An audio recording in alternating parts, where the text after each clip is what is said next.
मेरी समझ के परे है। आपके सदस्य उस समिति में मौजूद हैं, जेपीसी में मौजूद हैं। जितनी बातें आपको रखनी थी मौका सबको दिया गया। उसके बाद भी इस तरीके का माहौल बनाना, मतलब सोची समझी रणनीति के तहत विपक्ष के कई सांसद, कई नेता, कई दल ऐसे हैं जो ये माहौल बनाना चाह रहे हैं कि ये वक्फ संशोधन बिल जो है ये मुसलमानों के खिलाफ है।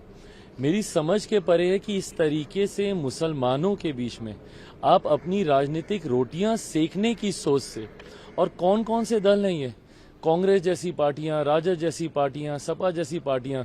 सच्चर कमेटी की रिपोर्ट 2006 में आई थी मुसलमानों के हालातों को बताती हुई। 2006 से पहले अधिकांश समय किन लोगों की सरकारें थी? केंद्र की अगर आप बात कर लें, कांग्रेस और कांग्रेस समर्थक सरकारें थी। मैं अगर अपने राज्य बिहार की बात करूं तो 15 साल तक लगातार राजद की सरकार थी। उसके बाद भी मुसलमानों के हालात इतने बदतर थे। और आज आप सबसे बड़े उनके मसीहा बनते हुए उनके बीच में ये भ्रम फैलाने का प्रयास कर रहे हैं कि वक्फ संशोधन में ऐसी चीजें कर दी गई हैं जिससे पता नहीं मुसलमानों का कितना अहित हो गया। इस सरकार की सोच है कि एक गरीब मुसलमान को भी, मुसलमानों में भी ऐसे वर्ग से आने वाले लोग जो अभी भी मुख्य धारा के साथ नहीं जुड़े हुए, सबको बराबरी का हक मिले। जितने संशोधन हैं उस सोच के साथ किए जा रहे हैं। और बिना मतलब अभी तक पार्लियामेंट में ये आया नहीं, इसके ऊपर चर्चा नहीं। जब आएगा, चर्चा होगी, अपनी बातों को आप रखिएगा, उसके बाद आप बोलिएगा कि क्या सही हुआ, क्या गलत हुआ। इन एंटीसिपेशन पहले से ही ये सारी बातें कर कर समाज के बीच में गलत संदेश देना, उनको भ्रमित करना, ये कतई उचित नहीं है। एक सवाल इसी संदर्भ में है कि कल पटना में इसी को लेकर all India Muslim personal law board के और तमाम लोगों ने वहां प्रोटेस्ट किया, और इस प्रोटेस्ट में तमाम राजद के नेता शामिल हुए, प्रशांत किशोर शामिल होते हैं, और पटना सेंटर बनता है। क्योंकि क्या पटना में चुनाव होने वाले हैं, बिहार में चुनाव? बिल्कुल, ये सारी चीजें राजनीतिक दृष्टि से की जा रही हैं। बिहार में चुनाव है, इसीलिए आज सबको मुसलमानों की वहां पे याद आ रही है। मैं तो पूछना चाहता हूं, मैंने तो कहा ही है कि भैया बताएं ना, सच्चर कमेटी की रिपोर्ट में क्यों ये बातें कही गई?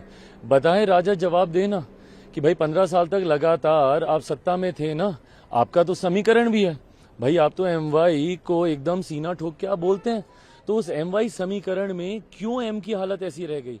फॉर दैट मैटर वाई की भी हालत आपने कोई सुधारी नहीं है वहां पे, बट आपके एम की हालत इतनी खतर, इतनी बदतर क्यों हो गई? इसका जवाब इन लोगों के पास है नहीं। बट आज क्योंकि चुनाव आ रहे हैं, सब वहां पर जा रहे हैं हितैषी बनने के लिए।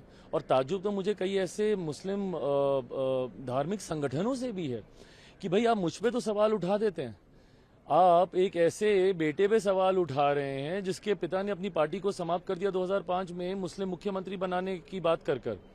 बट इन लोगों से आप सवाल नहीं पूछ रहे जो अपने आप को मुसलमानों का संरक्षक बोलते हुए, उनका हितैषी बोलते हुए, आज तक उन्होंने मुसलमानों को लूटने के अलावा, उनको अपना वोट बैंक बनाने के अलावा उन्होंने कोई काम नहीं किया।